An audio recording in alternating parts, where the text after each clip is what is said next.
The banquet hall shimmered under crystal chandeliers, every table draped in ivory silk and crowned with golden rose arrangements. Soft classical music floated through the air, and the scent of rosemary lamb and truffle mashed potatoes wafted past rows of guests dressed in gowns and tuxedos. Before we begin, drop a comment and tell us what would you do in this situation? Be honest, tell me in the comments below. We read every comment. Let's begin. I stood quietly by the dessert table, not daring to touch the silverware. My stomach twisted from hunger, but I clutched my purse tighter and kept my head low. I knew better than to reach for a plate. Not here. Not around them. Don't feed her. She's not even family. My stepmother's voice pierced the room, sharp and disgusted. Forks stopped midair. Heads turned. I froze. Somewhere near the head table, my stepsister Talia laughed and rolled her eyes. My cousins giggled with their mouths full. One of them, Kelsey, picked up a piece of bread and lobbed it at me like I was a stray dog. It hit my shoulder and fell to the floor. The shame burned hotter than the pain. She's lucky we even let her in, my stepmother snapped, wineglass tilted in her hand like royalty. My lips parted, but I said nothing. What could I say? This was my sister's engagement banquet. I'd come in good faith, hoping to show support, hoping to be treated like a human being just once. I looked down at the floor, swallowed hard, blinked away the tears before they could fall. If I gave them the satisfaction of seeing me break, they'd never let me forget it. The hall buzzed again, murmurs resuming like a cruel tide of gossip. She even looks like a burden, someone whispered. I heard she works 2 jobs now, another chuckled. Some kind of cleaning gig. And then, a heavy silence rolled through the entrance. Like a storm had stepped in and pulled all the air with it. The music stopped. Heels clicked against marble as I slowly turned. A jet-black bulletproof Rolls-Royce Phantom had pulled up right outside the glass-paneled entrance. 2 sharply dressed guards opened the door.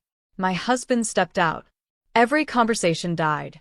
He wore a black tailored suit with subtle platinum cufflinks, polished shoes, and a face that made even the proudest men shrink in their seats. His name was Dominic Carter, a name most of the world knew, but few had the power to say in his presence.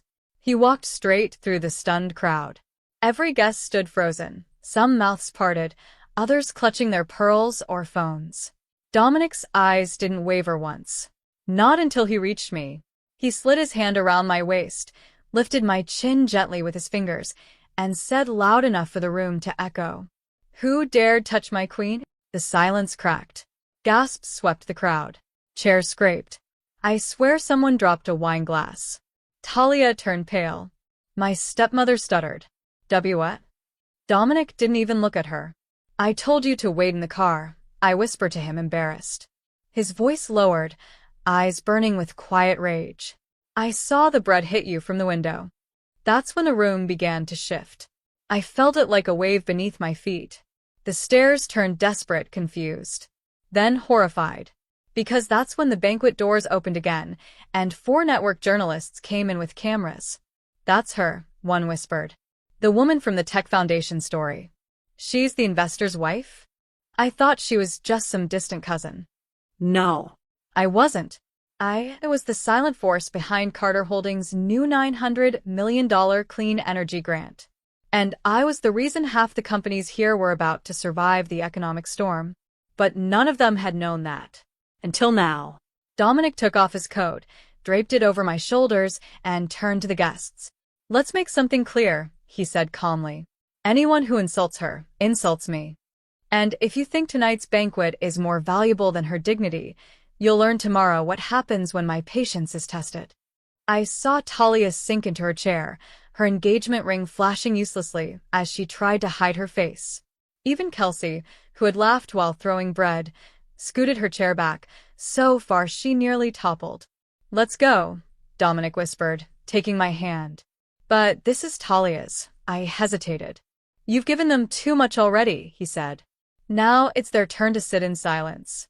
And with every eye on us, we walked out. The cameras followed. The murmurs followed. And I never looked back. Because the next morning, they'd all wake up to a headline they couldn't erase. Dominic Carter's wife publicly humiliated at sister's banquet. Here's how she turned the tables overnight. The next morning, chaos exploded like wildfire. It started with a single article, but it was enough to send the entire city's elite into a tailspin. Carter Holdings to withdraw partnerships with firms linked to a hostile banquet incident. Sources confirm Dominic Carter's wife was the target of verbal abuse at elite function. My phone wouldn't stop buzzing. Missed calls, emails, apologies I never asked for. Suddenly, everyone remembered I existed. I sat by the window of our penthouse suite, still in the oversized hoodie Dominic had given me the night before. He stood by the counter, fixing coffee the way he always did. 2 sugars, no questions asked. I didn't want it to go viral, I whispered, staring at the news. He didn't look up. It needed to.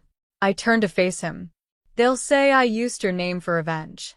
Dominic met my eyes, calm, firm, steady. You didn't need my name. You had your worth long before they buried it. I didn't realize I was crying until I tasted the salt. But there was no time to wallow.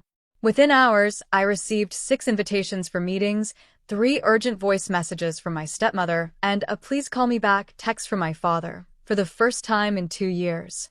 Talia's wedding planners canceled the sponsorship. Her engagement deal was being questioned. Even her fiancé's family had concerns about image. They were unraveling. But I wasn't done. By evening, I walked into the same hotel where the banquet had been held. This time, not as a ghost. I wore a fitted sapphire blue dress, heels that echoed confidence, and a presence they couldn't ignore if they tried. Dominic stayed back. This was my war to finish. The room went quiet when I entered the hotel's executive lounge. They were already there, my stepmother, my father, Talia, Kelsey, and a few family members who used to call me the leftover kid. Talia stood. Her mascara had run dry hours ago. I didn't know he was your husband. I tilted my head. Would it have mattered? Silence. My father cleared his throat, forcing a laugh. We were just caught off guard. You should have told us you'd married up. I narrowed my eyes. Is that what it would have taken to earn your decency? He shifted. That's not what I meant. No, I interrupted. You meant exactly what you said last night. That I wasn't family. Kelsey scoffed. Come on. It was just a joke. No one meant to actually hurt you. I walked forward, slowly, every step measured. You threw food at me like I was a dog. Talia looked down. I was under pressure. People were watching. You're only sorry because people kept watching this morning, I snapped. They didn't expect that. They still thought I'd crumble the way I used to. But they had no idea. I was no longer that girl begging for a chair at their table. You told the world I wasn't family, I said, voice calm but lethal. So, don't ask me to clean your mess now. My stepmother finally stood, eyes pleading. We were wrong. I'll say it. But don't punish Talia for one night. You don't know what the press is doing to her. I know. I cut in. They're giving her a fraction of what she gave me for years. My hands trembled slightly, but I didn't let them see. Then I took out a folder and placed it on the table. What's this? My father asked. Ownership papers, I said. This hotel. The banquet hall. The new startup Talia's fiancé invested in last month. He looked up sharply. I bought them. Quietly. Over the past 2 years. You didn't know, because you never looked close enough. My stepmother's face lost all color. That's not possible. You never asked what I'd been doing, I said. You only saw the part you thought was worth mocking. My voice cracked, but not from weakness. From release. I turned to leave. Talia called after me. So, what now? You'll erase us. I paused at the door. No. I'll let you sit with the version of me you created. And wonder, every day, what would have happened if you just handed me a plate instead of throwing bread. Then I left. Back in the rolls, Dominic didn't say a word.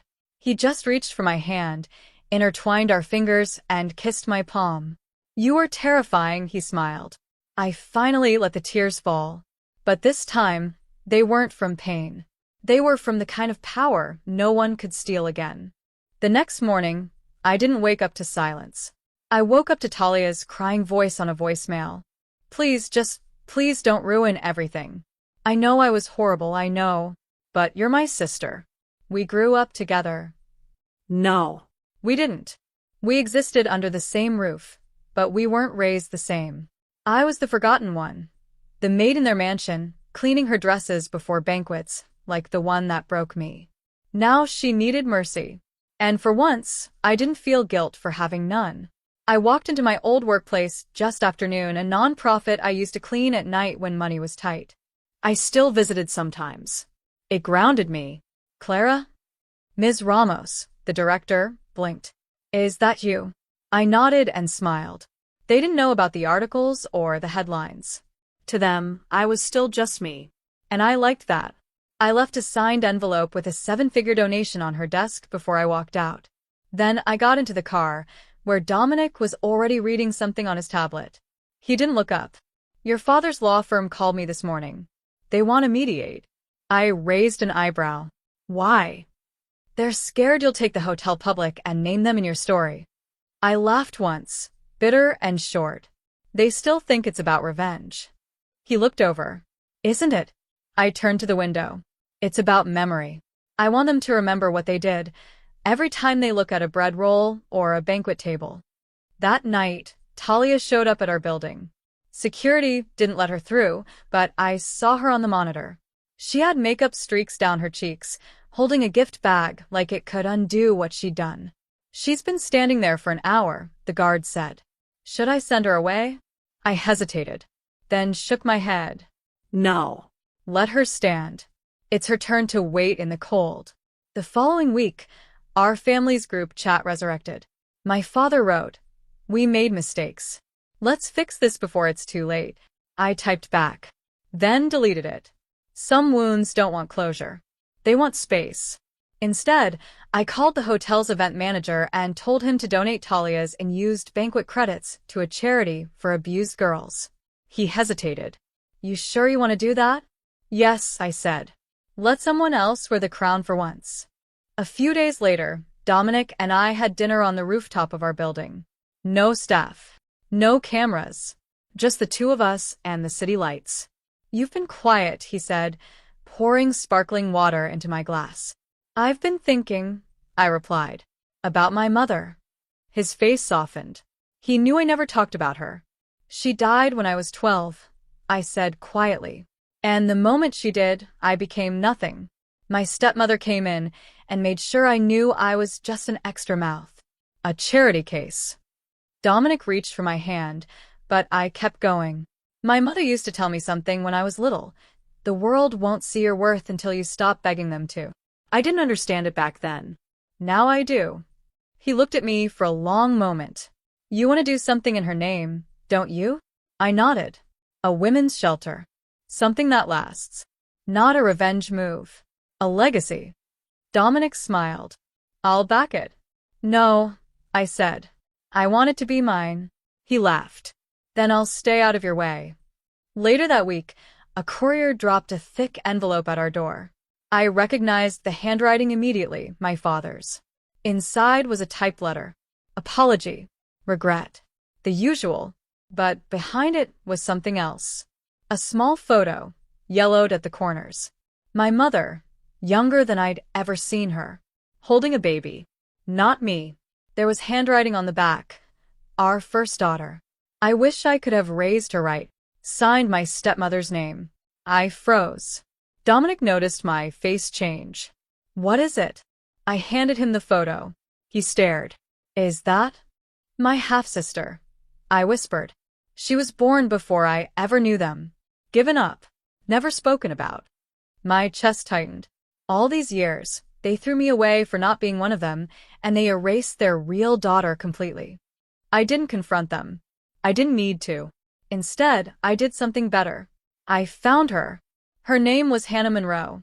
She was living 2 states away, working as a preschool teacher, unaware of the storm that once surrounded her birth. When we met, I didn't tell her everything. Just enough.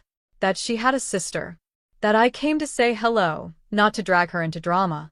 She cried when I hugged her. No one had ever called her family before. And somehow, that moment healed more than any apology ever could. 2 weeks later, I walked into the exact same ballroom where I'd once been humiliated. Not as a guest. Not as someone sneaking past the buffet line, ignored and insulted. But as the keynote speaker. It was a women's empowerment summit, sponsored by multiple corporations, including Dominic's company and several foundations I now funded. The organizers had asked me to speak on resilience. They didn't know the full story, but I did. As I stepped up to the stage in a sleek white pantsuit, I could feel the eyes. All of them. Some remembered me. Most didn't. That didn't matter. I adjusted the mic, heart pounding, not from fear, but from knowing what this moment meant. There was a time I stood in this very room. I began, voice steady, and couldn't get a plate of food. Heads turned. Not because I was late. Not because I didn't belong at the event, but because someone decided I wasn't worth feeding. The room went still. But today, I said, smiling faintly, I'm not here to name names. I'm here to remind you that your worth is never decided by the people too blind to see it. Applause broke out. Not slow or uncertain, genuine. I walked off stage to a standing ovation. Backstage, Dominic pulled me into a hug. You did it, he said. You owned the room. But something bigger was waiting. That night, as I walked out of the hotel, a familiar face emerged from the shadows. Talia. She looked like she hadn't slept in days. Her designer dress clung to her like dead weight. No cameras. No smiles. Just her and shame. I watched your speech, she said, voice hoarse. I was in the back. I nodded once. Okay. She looked up at me, eyes trembling. Why didn't you ever hate me? You had every reason to destroy me. I hesitated, then answered honestly. Because I used to be you. She flinched. I used to want approval so badly, I hurt people just to feel taller. You taught me what I never want to become. Talia started to cry. I lost everything. I know, I said gently. That's the only reason you're here. She looked stunned. I continued. But it's also the only reason I finally see you. She bit her lip. Do you think there's a way back from this? I shook my head. Not to what you had, but maybe toward who you could be. I handed her the name of the women's shelter I was building. Volunteer. Start from the floor you helped me fall to. Maybe then we can speak again. Weeks passed. Then months. Life didn't just heal, it blossomed. The women's shelter opened under my mother's name, Eleanor's Place. The press called it a beacon of second chances. We staffed it with survivors, former addicts, and girls who had nowhere to go but up. Hannah, my newly found sister, became the child therapy lead. I visited often. Not as a savior. Not as the boss. Just Clara, a woman who used to be voiceless, now surrounded by voices of hope. One day, my stepmother showed up. I wasn't expecting her. She didn't ask to come inside. She just stood outside the glass doors of Eleanor's Place, watching the kids play in the courtyard. I stepped out. We locked eyes. She looked older now. The years had weighed heavily on her. Maybe it was the guilt. Maybe it was knowing her empire of pride had collapsed the moment she threw bread instead of kindness. I came to say, she began, but her voice cracked. You don't need to say anything, I interrupted. She looked relieved. And crushed. I just needed to see it, she whispered. What you built. I nodded. You could have ruined us, she said. But instead, I gave you the silence you once gave me, I said. Her eyes welled up, but she didn't cry. She turned to leave. Wait, I said. One question. She paused. Why me? I asked. Why was I the one you treated like a stain? She turned slowly, her lips trembling. Because you reminded me of the girl I was before I learned to hate myself. That answer hit deeper than any insult ever had. I let her walk away, and didn't chase her. That night, I sat on the balcony of our penthouse, barefoot, wrapped in a warm blanket. Dominic brought me tea, kissed my temple, and said nothing. He didn't have to. The city below glittered like stars had fallen just for me.